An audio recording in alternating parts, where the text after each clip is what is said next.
ভাই তুই জানতে চাচ্ছিস এত পড়াশোনা করে কি হবে?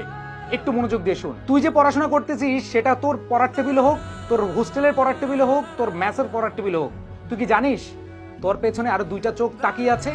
জানিস কি? না জানলে একটু শুনে রাখ। তুই পড়াশোনা করতেছিস, তোর বাবা মায়ের দুইটা দুইটা চারটা চোখ তোর দিকে তাকিয়ে আছে তাদের স্বপ্ন পূরণ করার।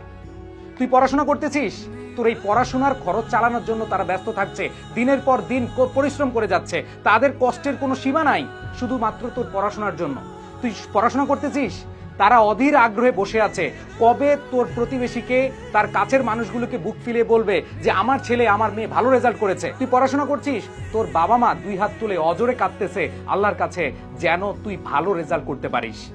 ভাই আর কি চাস?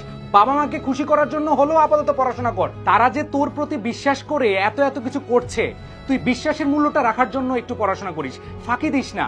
বাবা মা এত